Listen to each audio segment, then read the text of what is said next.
کام کی نوعیت ایسی ہے کہ اکثر سفر میں رہتے ہیں اور سفر میں ظہر اور عصر کی نماز چھوٹ جاتی ہے اور دونوں نمازیں چھوٹ جاتی ہیں، پھر وہ مغرب کے وقت یہ قضا ادا کرتے ہیں، تو ایسی صورت میں ان کی ترتیب کیا ہوگی؟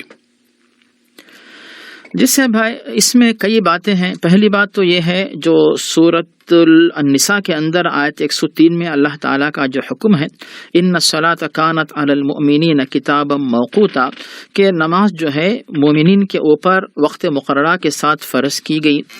اور دوسرے نمبر پر بخاری اور مسلم میں حضرت ابن مسعود سے مروی ہے، پیارے نبی صلی اللہ علیہ وسلم واضح فرماتے ہیں جب آپ سے پوچھا گیا کہ ای العمل احب الی اللہ، کہ اللہ تعالیٰ کے پاس سب سے بہترین عمل جو پسندیدہ عمل ہے جو بندہ اللہ کے پاس پیش کر سکتا ہے، تو آپ نے بتایا کہ الصلاۃ علی وقتہا، کہ نماز کو اس کے مقررہ وقت پر ادا کیا جائے، یہ جو ہے اللہ کے پاس سب سے زیادہ پسندیدہ عمل ہے۔ اور اگر بلا وجہ بغیر کسی عذر کے نماز چھوڑ دی جاتی ہے یا تاخیر اس میں کی جاتی ہے تو پھر اس کی وجہ سے اللہ تعالیٰ کی ناراضگی ہوگی، اللہ ناراض ہوتا ہے، نماز کے ثواب میں کمی آتی ہے۔ اسی لیے اس طرح کی عادت نہ ڈالیں۔ تو موصوف اگر وہاں پہ جیسے وہ کہتے کہ کام کے لیے سفر پہ جاتے ہیں تو پھر آپ جو ہے سفر اگر دور کا ہے دونوں نمازوں کو آپ جمع کریں۔ اور دوسرے نمبر پر یہ ہے کہ اگر ایسا کوئی موقع نہیں ہے تو آپ جہاں کہیں کسی گاڑی میں ہو وہیں پہ آپ نماز پڑھ لیں۔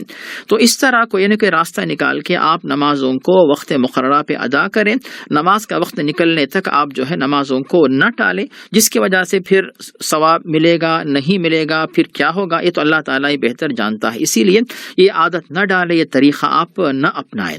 اب آتی ہے بات کہ کوئی شخص جو ہے مغرب کے وقت پہنچا ہے، تو مغرب کے وقت جب آپ پہنچیں گے جماعت ہو رہی ہے تو لوگ جو ہے مغرب کی نماز پڑھ رہے ہوں گے امام صاحب، تو آپ جو ہے سب سے پہلے ترتیب کا لحاظ رکھتے ہوئے ظہر سے آغاز کریں۔ ظہر کی نیت سے آپ مغرب کی نماز میں شامل ہو سکتے ہیں۔